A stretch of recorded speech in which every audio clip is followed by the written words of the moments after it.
Hello and welcome back to the top 100 maps of all time with me, BonBonB. I'm BonBonB, you are very welcome. And today we enter the top 1/3 of the top 100. The top 100 maps of all time, and that's over 50,000 maps, and we're looking at the best of the best of the best. And now we're getting into the best of the best of the best of the best. Shall I shut up? I think I should.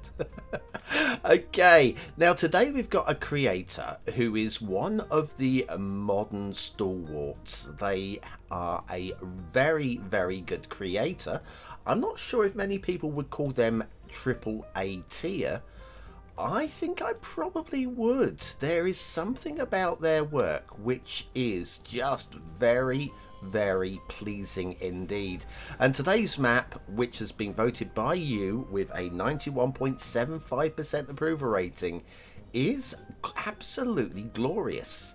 It's a vanilla map. It's kind of all in the name as well, and I think you are going to like it. You liked it last time, I think you're going to like it again. At number 33, with that 91.75% approval rating, it's Is It Really Vanilla? By Snoozby. So Snoozby is, like I say, they're not just an accomplished map maker, and accomplished is the word I'm going to use. They've made many maps. Many of them haven't made the top 100, but they are all good maps.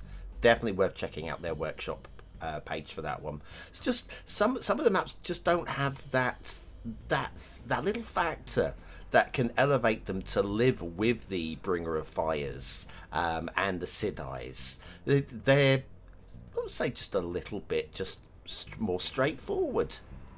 We don't have to have all the little tricks and whatever that get that extra little quarter of a point or whatever to have a good map. So definitely, just because a map is at 101 does not mean it's a bad map. It's still an exceptional map, you know.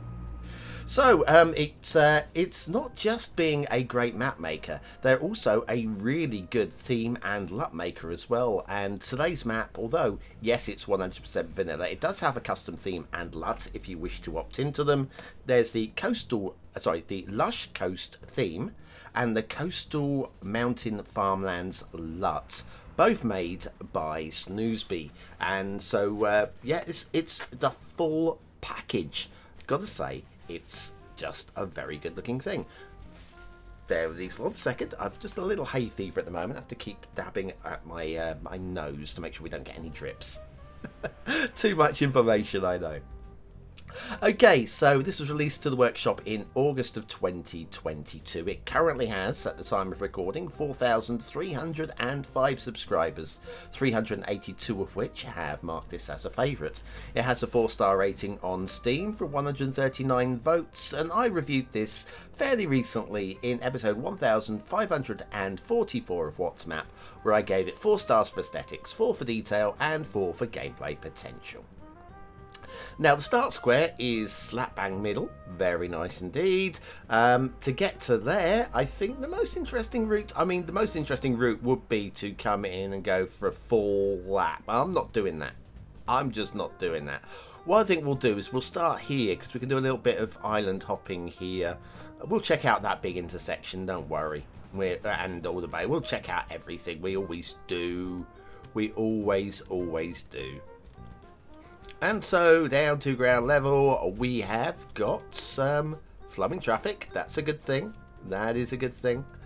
And nice little bridge there. Again, perfect bridge. Cannot really grumble about that at all. We got good, strong tree placement. Really nice, really nice tree detailing going on here around the rocks. And the whole thing just looks very nice indeed. We'll head on to the next bit, which we know is going to be a little bit of sandbank hopping. And here we haven't gone with the suspension bridges, we've just gone with a long elevated causeway style bridge. And this is, again, just clean and tidy. And have a look also underneath here, where we just have a little bit of green on the underside. Very nicely done, very tidily done. Just believable. Just believable. I like it. Heading back down to the other side now, and we start carving a hole and a way through towards the southernmost point of the map now as we just wind our way through intersection time. Just nice little simple little trumpet intersection there. Very simple, but very cleanly and tidily done. Got no trees cutting through on the underside. We've just got a very nice loop around. And there you go. The heights are all very good. Oh, basically everything is on point. Everything is on point. All right. I think that's straightforward enough, isn't it? Eh? That is straightforward enough. In terms of why didn't it get any 5 stars, there's the question. There'd be little things like, again, we're talking about the difference between like a bringer of fire and a Sidai and whatever. But see how the merge lanes here, we just got a little bit of a jinky jank going on here. If we move this node back a little bit, or just angle this in from a little bit wider, I mean, there are little tiny little things which in my mind make a difference between a map being absolutely perfect and being very nearly perfect in terms of all the little check marks that I personally would work with. Like the distance between the 2 highways here, we're getting this little wiggle going on down here. It doesn't matter to me at all, but I've got to find a way of separating one map from another, and so that would be something that I would have to consider personally. But of course, that is only for ratings in a YouTube show. What do I think of a map like this personally, and would I play it? Dang blinking right I would play it. And am I surprised that it got over 90% approval rating? Well, not at all. Not at all. It is a very lovely, inviting map. Why wouldn't it score very well with you guys?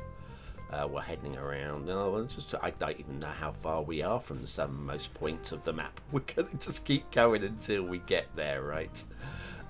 So yeah, there are some very minor reasons. A difference between a 4 and a 5 star map is a very high 4 and a 5 star map is negligible. It really is negligible. As I have always said, and I'll say it time and time again, if a map is a poor map, or say a weaker map, I'll do everything that I can to find a reason to vote it up, to encourage the newer, lesser creator to keep working and keep improving on their skills. And if a map is absolutely sublime, I mean, we can all see it's sublime. So I then go out of my way to try and find a reason not, any reason not to give the 5th star. And sometimes I could find something that I you know, people will disagree with me, and well within your rights, mates.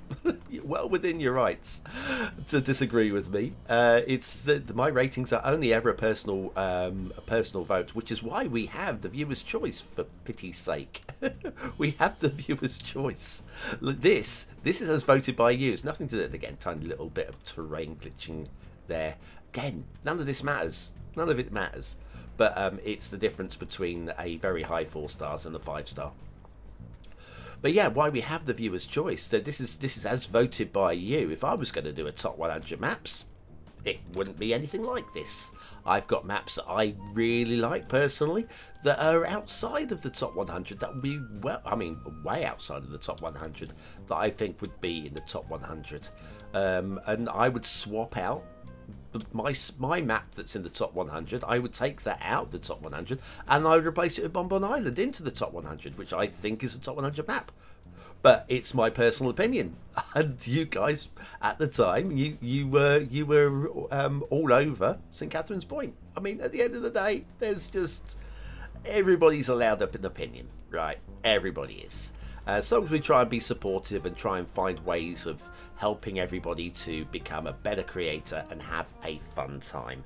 And of course, the new game coming along soon, we'll be doing all of this all over again. Hopefully with a map editor. I'm sure there's going to be a map editor involved. I hope there is. I'm going to be out of a YouTube job otherwise, aren't I? Not that I earn a living from this, but I do have a lot of fun with it. Anyway, we'll head down this road to here, which will bring us into our start square. There'll be a little roundabout at the end here, and you'll be able to make out where you can start building. So here's that roundabout. Again, it's exactly what you expect the roundabout to be.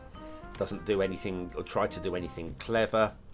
There we are. Let me show you the start square right like that. I mean, at the end of the day, come on. Come on.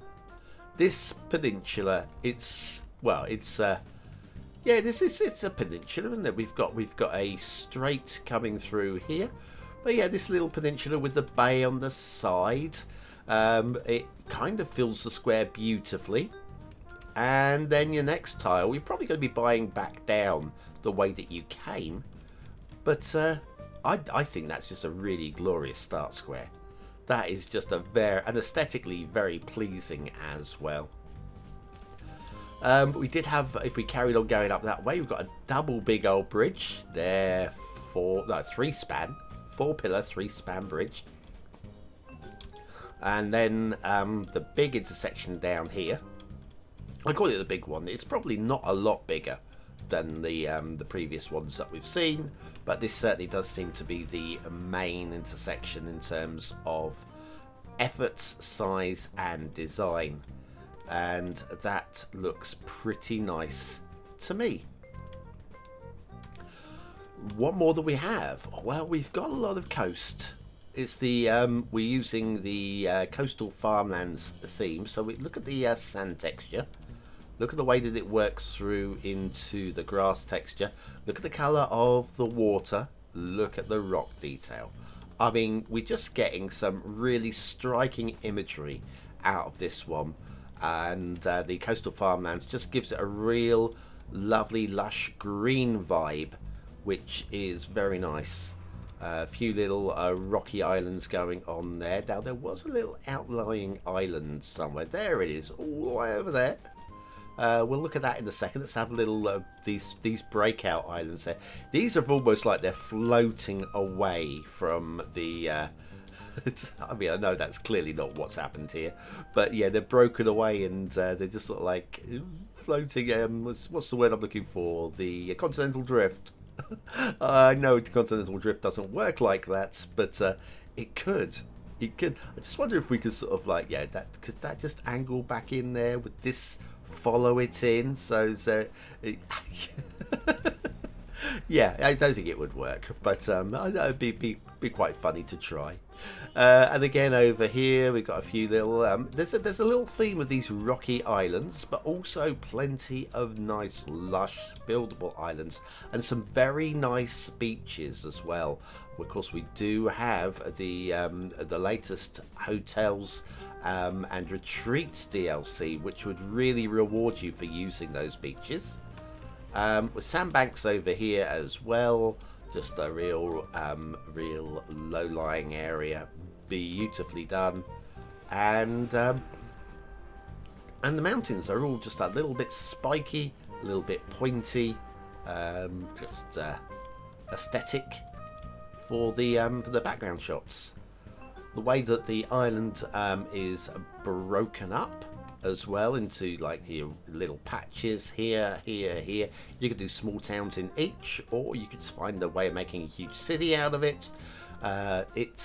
I think this is just a really, really nice map for doing something spectacular and an easy build as well, because we're not doing any elevation changes, so you could just really have a lot of fun with this. So there we go. Is it really vanilla? Is it?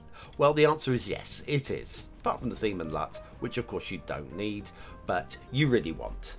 Is It Really Vanilla by Snoozby at number 33 with a 91.75% approval rating. That is the 33rd best map of all time as voted by you. And we have two more coming this week, both of which are exceptional maps. I kind of want you to be there, and to be there, hit subscribe, notification bell. Of course, if you hit the like button for this video, that would be a great help as well. A big shout out to the BonBon Buddies on Patreon and YouTube membership for supporting the channel. You guys really are the very, very best, and I'll see you all again very, very soon. Thanks for watching.